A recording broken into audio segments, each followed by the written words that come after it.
નમસ્કાર. માય નિશ્ચય ડૉક્ટર કેડી દવે. હું કાપડિયા મહિલા આર્ટ્સ કોલેજમાં ઇકોનોમિક્સ વિષયમાં એસોસિએટ પ્રોફેસર છું.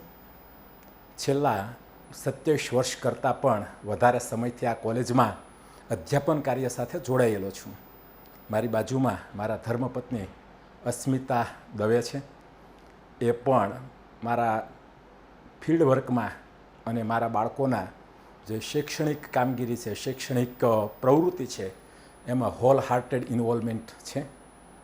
સૌથી પહેલી વાત મારે કરવી છે કે મારી ડોટર દવે પ્રિશા છેલ્લા 2 વર્ષમાં ઓચ ઇન્સ્ટિટ્યુશન્સમાં કોચિંગ મેળવી લીધેલું છે. સવાલ મારો અહીં એ છે, કોઈ પણ માતા પિતા માટે સૌથી મહત્ત્વનો જો પ્રશ્ન હોય, સૌથી મોટી ચિંતા હોય તો એ છે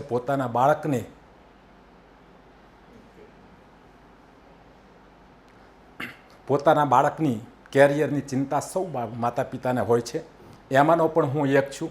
ભલે હું અધ્યાપન કાર્ય સાથે જોડાયેલો છું, પણ મારા બાળકોના કેરિયરની ચિંતા મને પણ હોય સહજ છે.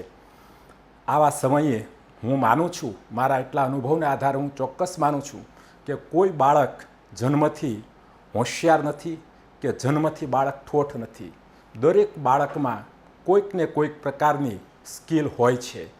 જેમ આપણી 5 આંગળી સરખી નથી હોતી, એમ હું માનું છું કે દરેક બાળકની સ્કિલ, દરેક બાળકની સમજ અને દરેક બાળકનું જે વિઝન છે એ સરખું નથી હોતું. આ દૃષ્ટિકોણથી હું જોઉં તો મારો પણ આ જ પ્રશ્ન હતો કે આપણે એવી કોઈ સંસ્થામાં બાળકને કોચિંગ કરાવીએ, એવી કોઈ સંસ્થામાં બાળકને એડમિશન લેવડાવીએ કે જે સંસ્થા આપણા બાળકની જે સ્કિલ છે, આપણા બાળકની જે ઓળખ છે, આપણા બાળકમાં જે વિઝન છે એને ઓળખી શકે, માના સ્તર સુધી પહોંચીને આ શક્તિ એની ઓળખે અને એને બહાર લાવે તો ચોક્કસ બાળક હોશિયાર બની શકે, બાળક એની કેરિયર બનાવી શકે, એના મંજિલ સુધી પહોંચી શકે, એમ હું માનું છું.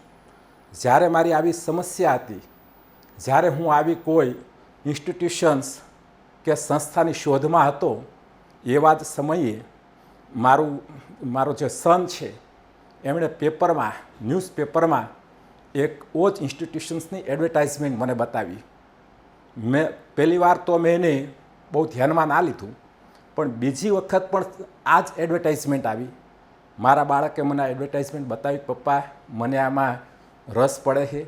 મારા ઘણા મિત્રો આ ઇન્સ્ટિટ્યુશન સાથે જોડાયેલા છે, એટલે મેં સહજ છે કે મેં એડવર્ટાઇઝમેન્ટ વાંચી. એડવર્ટાઇઝમેન્ટની અંદર જે સંસ્થાની ખાસિયતો છે, એના રિઝલ્ટ છે, એમની કરિક્યુલમ અને કો કરિક્યુલમ એક્ટિવિટીઝ છે એ મેં જોયું. એમનું જે સ્ટાફ છે, એમની જે ક્વોલિફિકેશન્સ છે, એનું જે ફેસિલિટીઝ છે, એમની જે ખાસ કરીને જિયોગ્રાફિકલ લોકાલિટી છે, મારથી જે પણ મૂલ્યાંકન થઈ શકે, કારણ કે કેરિયર બાળકોનું હતું એટલે મેં મૂલ્યાંકન કર્યું. મને એમ લાગ્યું કે આ સંસ્થામાં એડમિશન લેવું જોઈએ અને મેં મારી ડોટરને 11થમાં અહીંયા કોચિંગમાં એડમિશન લેવડાવ્યું.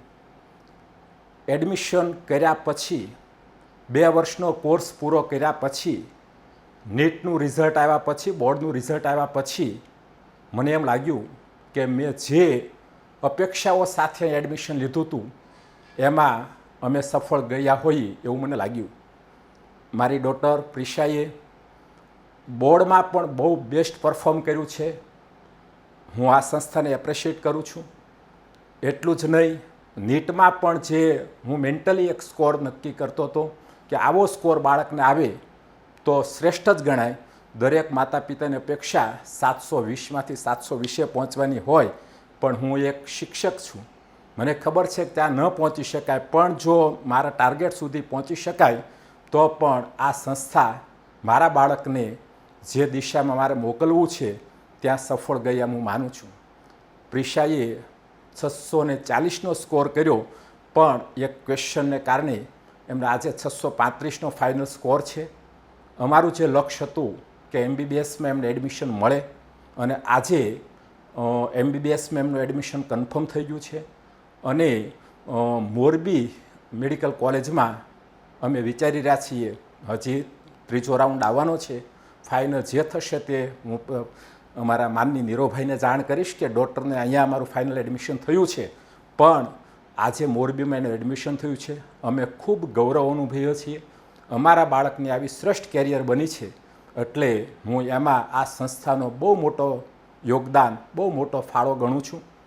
વાત છે આ સંસ્થાનું જે એડમિશન લીધું ત્યારથી માંડીને આ રિઝલ્ટ આવ્યા ત્યાં સુધીની જે મંજિલ છે, આ મંજિલમાં હું પ્રત્યક્ષ અને પરોક્ષ સતત જોડાયેલો રહ્યો છું. જ્યારે કોચિંગ માટે અમે આવ્યા, એની એડમિશન પ્રોસેસ શરૂ થઈ, ત્યારથી મેં આ સ્ટાફને જોયો. એનો ટીચિંગ સ્ટાફ હોય, નોન ટીચિંગ સ્ટાફ હોય, મેં એમનું જે વર્તન છે, મેં એમનું જે વિઝન છે એ જોયું. મને ત્યારથી જ લાગ્યું હતું કે હું જે સ્વપ્નની સંસ્થાઓ જોઉં છું એ કદાચ અહીંયા સાકાર થતું એવું મને લાગે છે. ત્યારથી શરૂ કરીને બાળકને અહીંની ભણાવવાની જે મેથડ છે એ પણ મેં ઓબ્ઝર્વ કરી. ઘણા લોકો માને છે કે અહીંયા ક્લાસ પાડવામાં આવે છે, ક્લાસ A, B, C એટસેટેરા, પણ મેં ઓબ્ઝર્વ કર્યું છે કે બહુ સારી મેટર છે કે અહીંનું જે એડમિનિસ્ટ્રેશન છે, અહીંના જે ફાઉન્ડર ચેરમેનની જે સૂઝબૂઝ છે એ બાળકની શક્તિને ઓળખે છે, બાળકની સ્કિલને ઓળખે છે, અને એ પ્રમાણે બાળકના ગ્રુપ બનાવીને એના ક્ષમતા પ્રમાણે એને આપવાની જે મહેનત કરે છે, ટીચિંગ આ મેથડ જે એપ્લાય કરે છે, હું અગેન એપ્રિશિએટ કરું છું આવી મેથડને. શિક્ષકોનું જો ઇન્વોલ્વમેન્ટ જોઉં તો મેં સતત ઓબ્ઝર્વ કર્યું છે કે અમારી દીકરી જ્યારે ભણીને પાછી આવે ત્યારે નોર્મલી અમે એવું અનુભવતા હોઈએ કે બાળક થાકી ગયું હોય, બાળક ઘડીક આરામ માંગે, પણ અહીંના શિક્ષકોની એ કઈ પ્રકારની સ્કિલ છે, ઈશ્વરે એને કઈ પ્રકારની ક્ષમતા આપી છે કે બાળક આટલી મહેનત કરીને ઘરે પહોંચે એટલે હસતું રમતું આવે અને એમના શિક્ષકના ગુણગાન ગાતું હોય, ત્યારે ખરેખર અમને આ શિક્ષકો ઉપર આનંદ થાય, ગૌરવ થાય, સહજ છે. રહી વાત ટેસ્ટની, તો અહીંયા અમે જે માનીએ છીએ કે સર્વગ્રાહી સતત મૂલ્યાંકન થતું રહેવું જોઈએ. હું માનું છું કે એવું જ મૂલ્યાંકન આ સંસ્થામાં સતત થતું રહ્યું છે. અહીંયા BPT એટલે બોર્ડ પેટર્ન ટેસ્ટ હોય, અહીંયા NTA દ્વારા લેવાતી નીટની મોક હોય, દર 15 દિવસે આવી પરીક્ષાઓ ગોઠવાતી રહી છે. એમના શેડ્યુલ પ્રમાણે, અગાઉથી જાહેર કરેલા શેડ્યુલ પ્રમાણે આવી એક્ઝામ ગોઠવાતી રહી છે. એક શિક્ષક હોવાને નાતે, એક એકેડેમિશિયન હોવાને નાતે હું ઘણીવાર આ પેપર્સનું મૂલ્યાંકન પણ કરતો હતો. મેં ઓબ્ઝર્વ કર્યું કે અહીંયા જે પેપર્સ લેવા એ બીબા ઢાળમાં નથી લેવાના. એ મોક હોય કે BPT હોય, એ ખૂબ સરળ પણ ક્વેશ્ચન્સ કાઢવામાં આવે અને એવી જ રીતે એવા હાઈ લેવલના ક્વેશ્ચન્સ પણ ડ્રો કરવામાં આવે કે આપણે નથી જાણતા કે NTA હોય કે બોર્ડ હોય એ કેવી એક્ઝામ, કેવા ક્વેશ્ચન્સ ડ્રો કરવાની છે.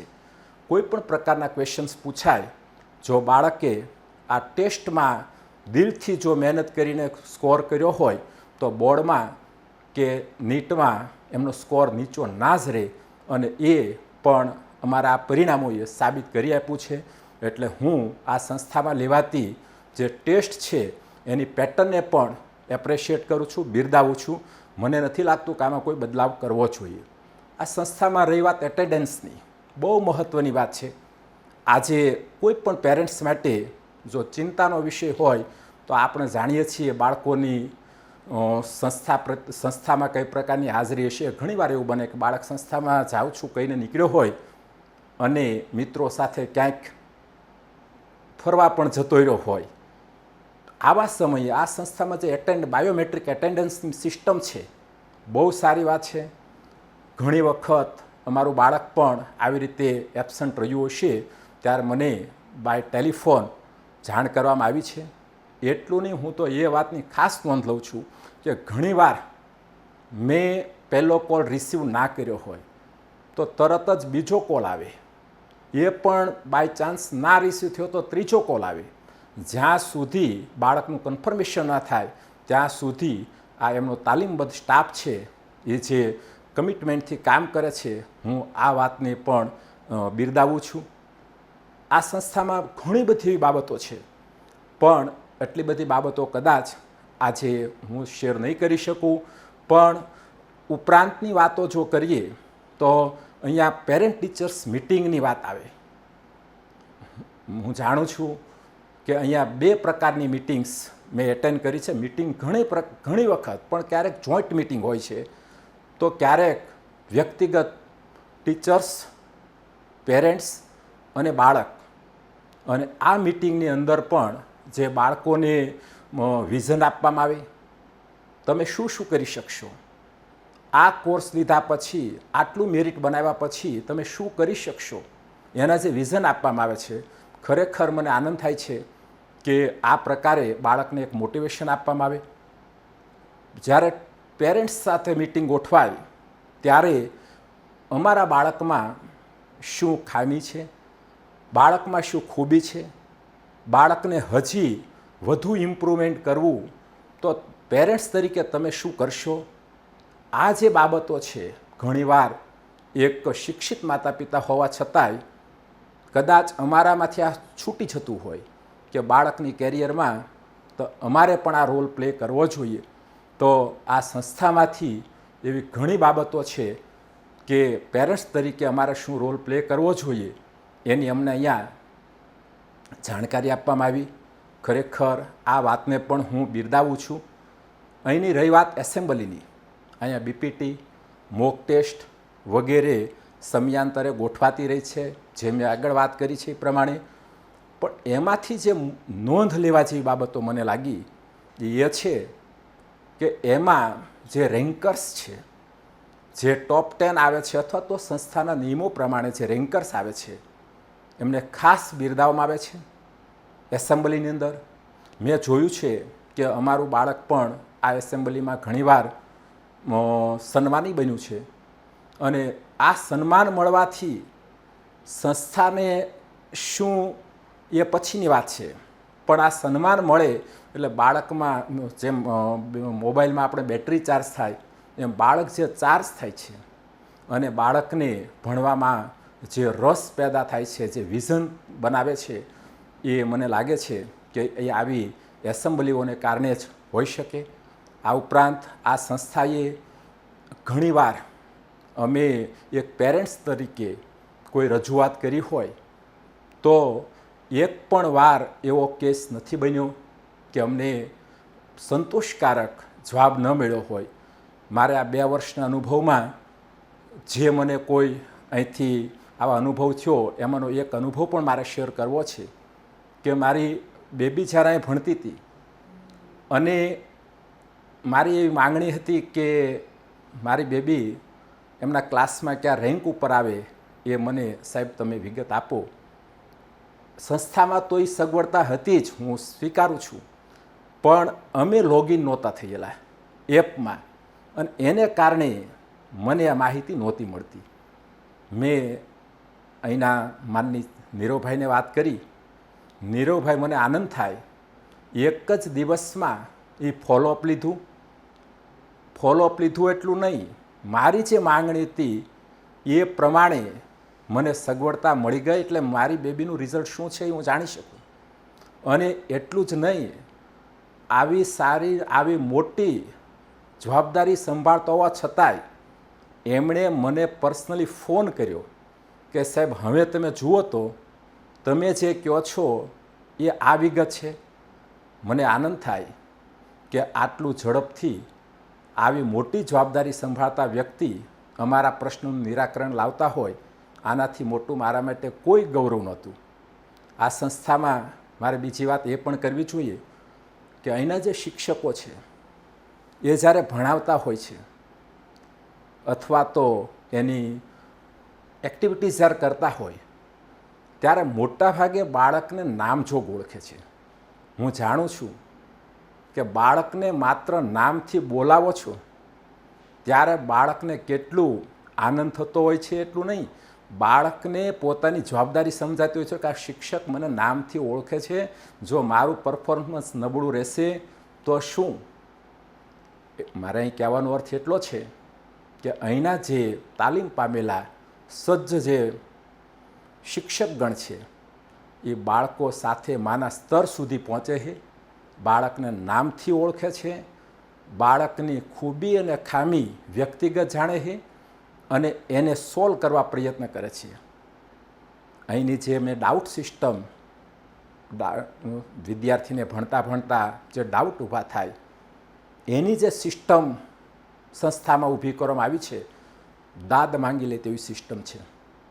અહીંયા બાળક ભણે છે, રીડિંગ કરે છે, પૂરતો રીડિંગનો ટાઈમ આપે અને રીડિંગ દરમિયાન એટલી સુંદર ડિસિપ્લિન વ્યવસ્થા ગોઠવાય અને રીડિંગ દરમિયાન કોઈ ઇસ્યુ ઊભા થાય તો સહાયક નહીં પણ ખુદ એમનો જવાબદાર ફેકલ્ટીઝ ડાઉટ સોલ્વ કરાવતું હોય. ખૂબ આનંદ થાય. ક્યારેય આજ સુધી એવું નથી બન્યું કે મારી ડોટર એમ કીધું કે પપ્પા ડાઉટ હતો, મને સાહેબે કાલ આવશે એમ કીધું. ઇમિજિએટલી ડાઉટ સોલ્વ થાય.